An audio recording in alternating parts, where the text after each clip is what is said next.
శ్రీమాత్రే నమః. సద్గురు జ్యోతిష్యాలయం నుండి ఒక అద్భుతమైనటువంటి విషయంతో మనం ముందుకు వస్తున్నాం. ఈ యొక్క 2026 మార్చ్ నెల రాశి ఫలితాలని ద్వాదశ రాశులకు అందరికీ కూడా మనం చెప్పడం జరుగుతుంది. ప్రతి ఒక్కరికి జాతకం అంటే ఒక భయం, ఏదో ఒకటి తెలుసుకోవాలి. నాకు వ్యాపారం బాగుందా, నాకు ఉద్యోగం బాగుందా, నాకు కోర్టు వ్యవహారాలు ఏమో తెలుస్తుందా, నాకు విదేశాల ఉద్యోగం ఉందా, నా వీసా వస్తుందా, నాకు H1 వీసా వస్తుందా, నా అప్పులు తీరుతుందా, నాకు ఆరోగ్యం ఎట్లా ఉంది, నా వ్యవసాయం ఎలా ఉంది, బాగా చదువుతానా, ఇలాంటి కన్ఫ్యూజన్స్తోనే ఎన్నో వీడియోస్ అన్ని కూడా చూస్తూ ఉంటారు వివిధ మాధ్యమాల ద్వారా. కానీ అందరికీ గుర్తుపెట్టుకుని మన యొక్క మాధ్యమం ద్వారా కూడా మనం ఈ మార్చి నెల యొక్క రాశి ఫలితాలు తెలుసుకోబోతున్నాం. జాతకం అనేది పడుతున్న వర్షానికి ఒక గొడుగు మాత్రమే, కానీ జాతకం జీవితం కాదు. మీరు మిమ్మల్ని నమ్మండి, మీ ఇష్టదేవాన్ని నమ్మండి, జాతకం కూడా అవసరానికి ఉపయోగించుకోండి, కానీ జాతకమే జీవితం కాదు. సింహరాశి మిత్రులారా, మార్చ్ 2026 జరగబోయే శుభాశుభ ఫలితాలు ఎలా ఉన్నాయని చూసుకుంటే, ఈ నెల ఫస్ట్ ఈ సింహరాశి వారికి గ్రహ బలం ఎలా ఉంది అని చూసుకుంటే, అష్టమ శని యొక్క ప్రభావం ఉంది అదొకటి చూసుకోవాలి. తర్వాత గురు 10వ స్థానంలో ఉద్యోగం కీర్తి మీద కూర్చుంటారు. శని 8వ స్థానంలో ఆకస్మిక మార్పులు కర్మ ఫలితాన్ని ఇస్తుంటారు. రాహు 7వ స్థానంలో భార్యాభర్తలు భాగస్వామ్యం. కేతువు 1వ స్థానంలో, కుజుడు 11వ స్థానంలో లాభం ధైర్యం మీద కూర్చుంటారు. సూర్యుడు మరియు బుధుడు 8, 9వ స్థానంలో మార్పు, శుక్రుడు 7వ స్థానంలో ప్రభావం. ఇది సాధారణ నెల కాదు. రాజసంగా ఎదగాలంటే అహంకారాన్ని తగ్గించాలి. మీకు రాజయోగం ఉంది, కానీ శని పరీక్ష పెడుతున్నాడు. అర్ధాష్టమ శనిలో నాలిక మీద కూర్చుంటున్నాడు. సింహరాశి మిత్రులారా, శని భగవానుడు జాగ్రత్త. ఎదుటి వారితో మాట్లాడేటప్పుడు అగౌరవంగా మాట్లాడకండి, కించపరిచి మాట్లాడకండి. ఫస్ట్ ఇది మీకు చాలా పెద్ద సూచన. మీకు ఏ ఒక్క వృత్తిలో ఉన్నా మీరు ఎదుటి వారిని గౌరవించడాన్ని నేర్చుకోండి. సింహం అంటే రాజసం, కానీ దాన్ని మీరు తగ్గించుకోవాలి. ఆ రాజసాన్ని టైం బాగాలేనప్పుడు. ఓకే, 4 మెట్లు వెనక తగ్గడం వల్ల ఏం తగ్గిపోరు, కానీ ఇంకో 16 మెట్లు ముందుకెళ్ళడానికే ఇవన్నీ కూడా ప్రయత్నం. ఈ నెల మీరు ఉద్యోగం చేసేవాళ్ళు గురు 10వ స్థానంలో ఉండాల. పదోన్నతికి అవకాశాలు ఎన్నో రోజులుగా ప్రయత్నం చేసేది. ఉగాది తర్వాత అవకాశం ఉంది. పెద్ద బాధ్యతలు వచ్చే అవకాశాలు ఉన్నాయి. స్ట్రెస్ అవుతారు బాగా. మార్చ్ 20 తర్వాత మంచి శుభవార్త వింటారు. ప్రమోషన్స్కో, ఇంక్రిమెంట్స్కో, లేదా ట్రాన్స్ఫర్స్కో గవర్నమెంట్లో ఎదురు చూస్తుంటారు కదా, అవన్నీ కూడా వచ్చే అవకాశాలు. ప్రభుత్వ ఉద్యోగాలు కూడా వచ్చే అవకాశాలు. ప్రభుత్వ ఉద్యోగంలో టెంపరవరీగా ఉన్న వాళ్ళు స్కేల్ అయ్యే అవకాశాలు కూడా చాలా బాగున్నాయి. ఇది ఒక యోగస్థానం. పై అధికారులతో మాట్లాడేటప్పుడు జాగ్రత్త, కింద వాళ్ళతో ప్రేమగా మాట్లాడండి. ఇంకా ప్రైవేట్ ఉద్యోగాలకి కొత్త ప్రాజెక్టుకి లీడర్గా మిమ్మల్ని ఎంచుకునే అవకాశాలు ఉన్నాయి. ఆన్సైట్ విదేశాలకు వెళ్ళే అవకాశాలు ఉన్నాయి. జాబ్ మార్పు కూడా యోగంగా ఉంది. ఉన్న జాబ్ వదిలేసి స్థానచలనమయ్యి పెద్ద స్థానానికి వెళ్ళే అవకాశాలు కూడా ఉన్నాయి. ఏం చేయాలి మీరు ఉద్యోగంలో? శ్రమ, క్రమశిక్షణ ఉండాలి. ఉద్యోగంలో చేయకూడనిది కోపంతో నిర్ణయాలు తీసుకోకూడదు. అసాంఘికమైనటువంటి కార్యక్రమాలకి పాల్గొనకూడదు. గాసిప్స్ మాట్లాడకూడదు. వెనక ఎవరి గురించి మాట్లాడకూడదు. ఇంకా వ్యాపారస్తులకు ఎలా ఉంటుంది అంటే, కొత్త కాంట్రాక్ట్స్, సివిల్ కాంట్రాక్ట్స్ ఉంటాయి చూస్తారా, ఇవన్నీ కూడా వచ్చే అవకాశాలు బాగున్నాయి. భాగస్వామ్యంతో చేసే అవకాశాలు ఉన్నాయి. కుజుడు 11వ స్థానంలో లాభంలో బలంగా ఉన్నారు కాబట్టి మంచి అవకాశాలు. వ్యాపారంలో చిన్న చిన్న మైక్రో లెవెల్ నుంచి మొదలు పెడితే హై అండ్ వ్యాపారస్తుల వరకు చాలా అద్భుతమైనటువంటి సమయం. ఫ్రాంచైజ్ మోడల్కి వెళ్ళొచ్చు, బ్రాంచ్ మోడల్స్కి వెళ్ళొచ్చు, లేదా విదేశీయ వ్యాపారం చేయొచ్చు, ఇంపోర్ట్ ఎక్స్పోర్ట్స్ చేయొచ్చు. అన్ని రకాలుగా కూడా కలిసి వస్తుంది. ప్రత్యేకించి వాటర్ బ్యూరేజ్ ఇవన్నీ కూడా చాలా వ్యాపారం కలిసి వచ్చే అవకాశాలు బాగా ఉన్నాయి. ఇంకా ఇండస్ట్రీస్కి అంతే కూడా మీ యంత్రాలని అప్డేట్ చేసుకోవడానికి ఇండస్ట్రియల్ టూర్ వెళ్ళే అవకాశాలు ఉంటాయి. విదేశాలకు వెళ్ళి అప్గ్రేడ్ చేసుకుని మిషనరీస్ని తీసుకునే అవకాశాలు. కార్మికులతో వాళ్ళకి ఇంక్రిమెంట్స్ ఇవ్వడమో, లేకపోతే వాళ్ళకి ఇన్సెంటివ్స్ ఇవ్వడమో, లేదా వాళ్ళకి ఒక బోనస్ ఇవ్వడం లాంటిది ఒక పండగ వాతావరణాన్ని క్రియేట్ చేస్తారు ఉగాది తర్వాత. ఇంకా రియల్ ఎస్టేట్ రంగం వాళ్ళకి పాత స్థలాలు అమ్మకాలకు వచ్చే అవకాశాలు ఉన్నాయి. డాక్యుమెంటేషన్, ప్రభుత్వం నుంచి అనుమతులు ఏమైనా ఉంటే అవన్నీ కూడా ఆలస్యం అయ్యే అవకాశాలు ఉన్నాయి ఏప్రిల్ మే వరకు, కానీ వ్యవహారం అంతా నడిపించచ్చు. జాగ్రత్తగా ఉండండి. ఇంకా షేర్ మార్కెట్లో 9వ తారీఖు నుండి 13వ తారీఖు మధ్య చాలా జాగ్రత్తగా ఉండండి. వాలంటెడ్ ఎక్కువ ఉంటుంది. దీర్ఘకాలిక పెట్టుబడులే మంచిదండి. స్పెక్యులేషన్ కాస్త తగ్గించుకోవాలి అని కూడా చెప్పడం జరుగుతుంది. ఇంకా శని 8వ స్థానంలో ఉండడం వల్ల ఆకస్మిక ఖర్చులు కూడా పెరిగే అవకాశాలు ఉన్నాయి. గురువు అనుగ్రహంతో ఆదాయం పెరుగుతుంది. ఇన్సూరెన్స్, ట్యాక్స్ క్లియర్స్, ఇలా ట్యాక్స్ ఫిల్లింగ్స్ ఇవన్నీ సమయం కాబట్టి కరెక్ట్గా అవన్నీ కూడా చేయండి. అప్పులు తీర్చడం మంచిది. పెద్ద పెట్టుబడి పెట్టేటప్పుడు ఒకసారికి, రెండుసారికి, మూడుసారికి, నాలుగుసారి బాగా ఆలోచించి పెట్టండి. ఒకటి ఇక్కడ కుటుంబ భార్యాభర్తల మధ్య రాహు 7వ స్థానంలో ఉండలా అపార్థాలు విపరీతంగా ఉంది. కాస్త స్త్రీ పురుషులు ఎవరైనా కూడా సింహరాశిలో ఉన్నవారు కాస్త మీ నోరు కంట్రోల్ చేసుకోండి. మీకు శత్రువు ఎవరైనా ఉన్నారంటే మీ నోరే. మీ ఆలోచన ఎదుటి వాళ్ళని ఎప్పుడు తప్పుగా ఆలోచిస్తుంటారు, దాన్ని పక్కన పెట్టేసి పాజిటివ్గా ఆలోచించడం మొదలు పెట్టండి. అది మీకు మంచిది. మార్చి మధ్యలో ఎక్కువ గొడవలు వచ్చే అవకాశం ఉన్నాయి, దాన్ని కంట్రోల్ చేయండి. మాసాంతంలో కాస్త శాంతిగా ఉంటుందని కూడా చెప్పచ్చు. ప్రేమికుల మధ్య శుక్ర ప్రభావం, ప్రేమ బలపడుతుంది. రహస్య సంబంధాలు బయటపడే అవకాశాలు ఉన్నాయి. ఇంకా ఇల్లీగల్ అఫైర్స్ అన్నీ పెట్టుకోకండి, జాగ్రత్త. తర్వాత మేము లివింగ్ టుగెదర్ ఉంటున్నాము, మాకు పెళ్ళి ఎప్పుడు అవుతుంది అనేది కొంతమంది మాకు ప్రశ్నలు అడుగుతున్నారు. అది మీ పెద్దవాళ్ళని అడిగి కూర్చొని మాట్లాడుకొని సంబంధాలు కలుపుకోవడానికి ప్రయత్నం చేయండి. ఇంకా సోదర సోదరుల మధ్య మీకు ఆస్తి వివాదాలు, కొట్లాట అంతా ఉంటుంది చూస్తారా, కూర్చొని మాట్లాడండి. ఇంట్లో పెద్దవాళ్ళ యొక్క ఆరోగ్యం జాగ్రత్త. ఎవరికైనా జాగ్రత్తగా ఉండండి. శస్త్రచికిత్స అవ్వచ్చు, వాళ్ళకి కొంచెం సీరియస్ అయ్యే అవకాశాలు కూడా ఉంటాయి. మంచి డాక్టర్ దగ్గర కూడా తీసుకెళ్ళి చక్కగా వైద్యాలు ఇప్పించండి. ఇంకా వ్యవసాయదారులకి పంట ధరలు మోస్తారు లాభం ఉంటుంది. నీటి నిర్వహణ ముఖ్యం. పశువుల ఆరోగ్యం జాగ్రత్త అని చెప్పచ్చు. కోర్టు వ్యవహారాలు, పాత కేసు మలుపు తిరిగే అవకాశం ఉంది. మార్చి 22 తర్వాత అనుకూల దిశలో ఉంటుంది. కోర్టు కేసులో రాజీ పడండి, మంచిది. కాంప్రమైజ్ అవ్వడం తప్పులేదు కదా. ఇంకా పెంచుకుంటూ పోకుండా విద్యార్థులకు పోటీ పరీక్షలకి ఇది మంచి సమయం. గెట్ రెడీ, బాగా చదవాలి విద్యార్థులారా మీరు. ఇది కొంచెం స్ట్రాంగ్ టైం, ఎందుకంటే అర్ధాష్టమ శని మిమ్మల్ని ఇబ్బంది పెడుతుంది. కానీ గురు భగవానుడు యోగనాడు మీకు అద్భుతంగా చదువుతారు. బాగా చదవండి, కాన్సన్ట్రేట్ మంచిగా. ఒకసారికి, రెండుసారి, మూడుసారి, నాలుగుసారి చదవండి, చదవండి, చదవండి, చదవండి, బాగా చదవండి. జీవితంలో గొప్ప స్థితికి వెళ్తారు విద్యార్థులారా, సింహరాశి విద్యార్థులారా. ఉదయం సూర్య నమస్కారం చేయండి. జ్ఞాపక శక్తి కోసం ప్రాణాయామం చేయండి. జంక్ ఫుడ్స్ ఈ మార్చి నెలంతా మానేయండి. మీకు ఆ నిద్రలేనితనం ఉంటుంది. మీకు ఐటీ మేనేజ్మెంట్ రంగాల వాళ్ళకి బాగా స్ట్రెస్ ఉంటుంది. ప్రభుత్వ పరీక్షలు కూడా అవకాశాలు ఉన్నాయి, చాలా బాగుంటారు. ఆరోగ్య పరంగా గుండె సంబంధిత సమస్యలు వచ్చే అవకాశాలు ఉన్నాయి. కొంతమందికి స్ట్రెస్ అవుతారు, యాంజియోగ్రామ్ చేయడం లేదా ఇంకొక ఇలాంటివన్నీ. ఈ కార్డియా రిలేటెడ్ సబ్జెక్ట్స్ ఉన్నాయి. కొంచెం మంచి డాక్టర్ని సంప్రదించండి. ఏ వయసు వారైనా ఒకసారి జనరల్ చెకప్ చేసుకోండి. బ్లడ్ ప్రెషర్ పెరిగే అవకాశాలు ఉన్నాయి. నిద్రలేనితనం, దానికి కారణం ఫోన్, టూ మచ్ రేడియేషన్, దాన్ని తగ్గించుకోండి.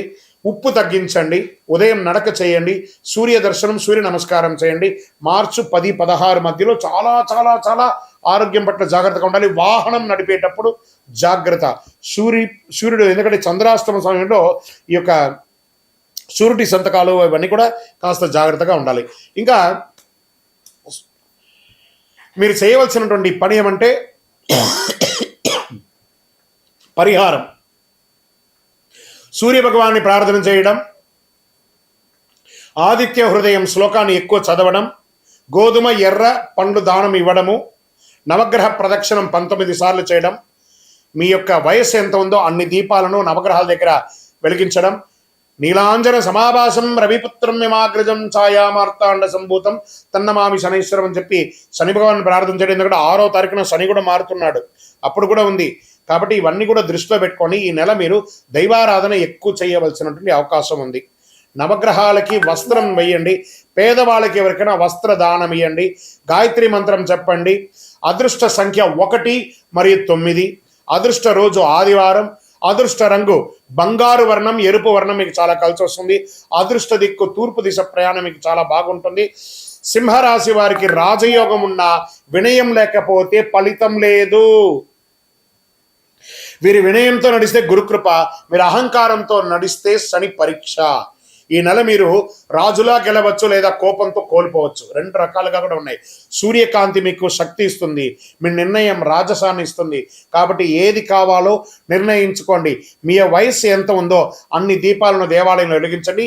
మా అపాయింట్మెంట్ కోసం ప్రయత్నం చేసే వాళ్ళకి మీ పేరు, date of birth, time of birth, place of birth, జాతకం తెలుసుకోవాలనుకున్న వాళ్ళు మా కనబడుతున్న నంబర్కి వాట్సప్ చేయండి. ఇంకనూ అతి శక్తివంతమైనటువంటి కరుంగాళి మాలను ధరించండి.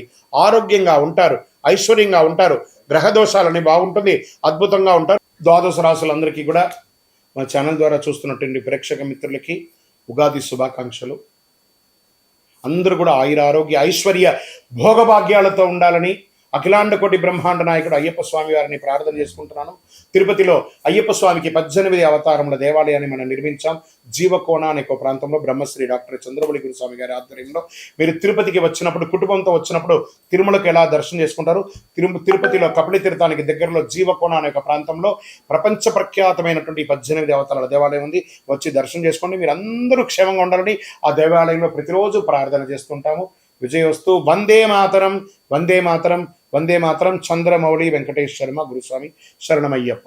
రానున్న ఈ నెల ఫిబ్రవరి 28 అరుదైన గ్రహాల కూటమి. ఆకాశంలో ఒకే వరుసలో 6 గ్రహాలు రాబోతున్నాయి. ఇది ఒక అపురూపమైనటువంటి ఘట్టం అని కూడా చెప్పచ్చు. ఫిబ్రవరి 8 సూర్యాస్తమం తర్వాత సుమారుగా 6 గంటల 30 నిమిషాలకి ఆకాశంలో ఒకే వరుసలో 6 గ్రహాలు కనిపించనున్నాయి. అదొకటి అరుదైన కూటమి. అంటే బుధుడు, శుక్రుడు, గురుడు, శని, యురేనియస్, నెప్ట్యూన్. ఎలా చూడాలి దీన్ని అంటే పడమర పశ్చిమ దిశలో చూడాలి. సూర్యాస్తమం తర్వాత సుమారుగా 6 గంటల 30 నిమిషాల మధ్య గమనిస్తుండడం మంచిది.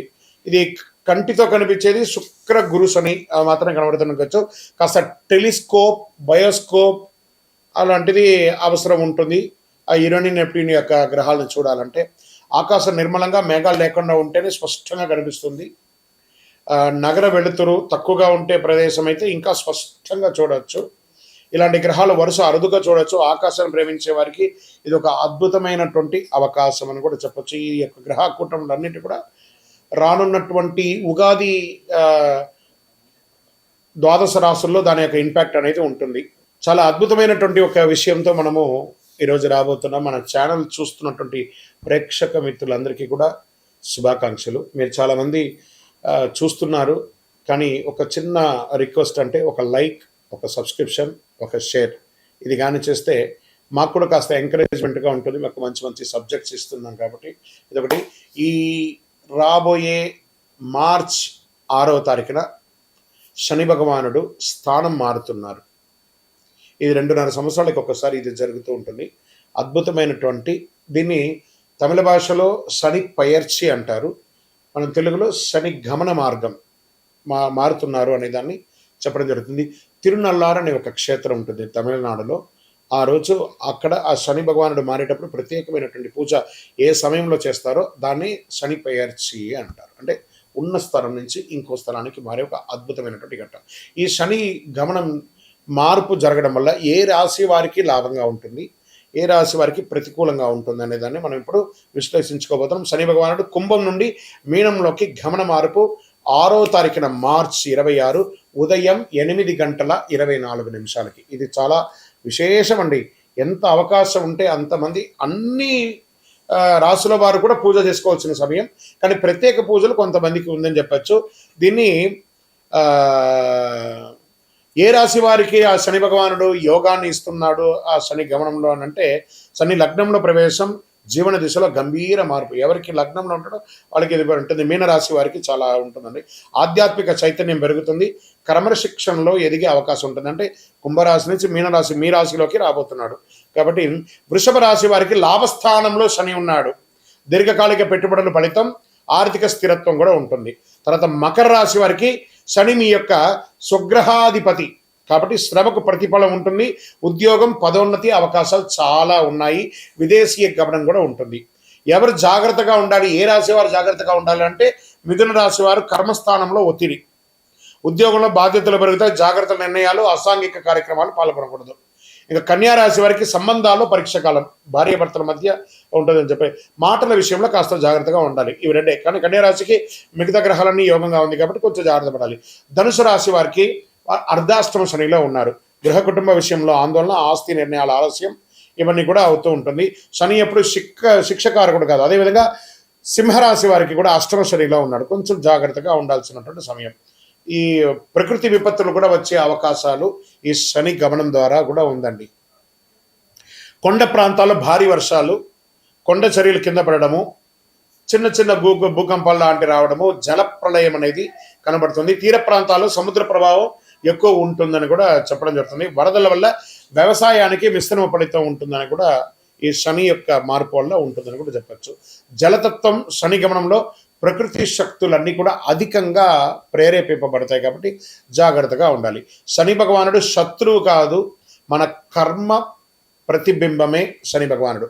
కాబట్టి ఆ శని గమనాన్ని ఆ రోజు మార్చ్ 6వ తారీఖున ప్రతి ఒక్కళ్ళు దేవాలయానికి వెళ్ళి ఒక 19 ప్రదక్షిణాలు చేయండి.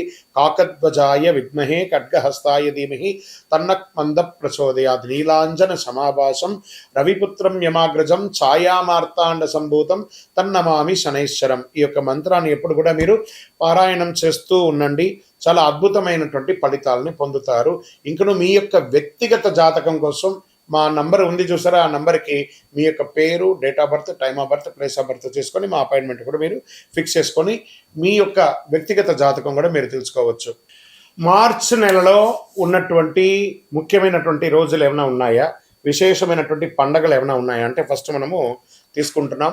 చాలా ముఖ్యమైనటువంటి ఈ మార్చ్ నెల చాలా విశేషమైనటువంటి రోజులు ఉన్నాయి. 6వ తారీఖున మార్చ్ శుక్రవారం శని భగవానుడు గమన మార్పు కుంభం నుండి మీనంలోకి వచ్చే ఒక అద్భుతమైనటువంటి రోజు ఉదయం 8:24 మార్చి 10 ఆమ్లకి ఏకాదశి. మార్చి 13 మరియు 14 2 రోజులు వచ్చింది హోలీ, కాళిగా హోళికా దహనం, హోలీ యొక్క కామదహనం అనేది ఉంటుంది చూసారా, 13, 14 ఉంది. మార్చి 18 అమావాస్య, 19 నాడు ఉగాది, తెలుగు నూతన సంవత్సరం ప్రారంభం, పంచాంగ శ్రవణం ఉంటుంది. మార్చి 25 శ్రీరామ నవమి, చాలా విశేషమైనటువంటి రోజు. తర్వాత end of the month last day నుంచి మొదలు పెడితే ఏప్రిల్ 1 వరకు అయ్యప్ప స్వామి వారి పుట్టినరోజు. ఇది చాలా విశేషమైనటువంటి మార్చిలో ఉన్నటువంటి పండగలు వాతావరణాన్ని కూడా. రానున్న ఏప్రిల్ 1వ తారీఖున అయ్యప్ప స్వామి వారికి జన్మదినం. చాలా అద్భుతమైనటువంటి పూజలు ప్రతి దేవాలయంలోనూ, శబరిమలలో కూడా చాలా విశేషంగా పంబా ఆరాట్ అనే విశేషాన్ని చేస్తారు. ఏప్రిల్ 1వ తారీఖున జరగబోయే ఒక అద్భుతమైనటువంటి రోజు. ఉభయ తెలుగు రాష్ట్రాలే కాకుండా దేశ విదేశాల్లో ఉన్నటువంటి ప్రతి అయ్యప్ప స్వామి దేవాలయంలోనూ చక్కగా ఆ దేవాలయాన్ని అలంకారం చేసి గణపతి హోమాదులు, స్వామివారికి అభిషేక ఆరాధనలు, పట్టు పీతాంబరాలు ఇచ్చి స్వామివారికి తీపి వంటలన్నీ కూడా చేసి వచ్చిన భక్తులకు అందరికీ కూడా తీపి ఇచ్చి చక్కగా విద్యార్థులకి ఎగ్జామ్ టైం కాబట్టి మన దేవుని ప్రసాదంగా పుస్తకాలు, పెన్సిల్స్ పంచండి. సాయంత్రం చక్కగా పడి పూజ చేయండి, అన్నదానం చేయండి. అప్పటి నుంచి బాగా వేడి తాపడి ఉంటుంది కాబట్టి ప్రతి దేవాలయంలోనూ ఒక కుండను ఏర్పాటు చేసి దాహార్తిగా ఈ యొక్క నీళ్ళ సర్వీస్ని కూడా చక్కగా చేయండి. అద్భుతమైనటువంటి సేవ చేయండి. ప్రతి అయ్యప్ప భక్తులు గుర్తుపెట్టుకోవాలి, మార్చిలో కాదు అయ్యప్ప బర్త్డే, ఏప్రిల్ 1వ తారీఖున శబరిమలలో చేస్తున్నారు. మనం కూడా అందరం కలిసికట్టుగా స్వామివారి జయంతి ఉత్సవాన్ని దిగ్విజయంగా చేస్తాము. స్వామియే శరణం అయ్యప్ప.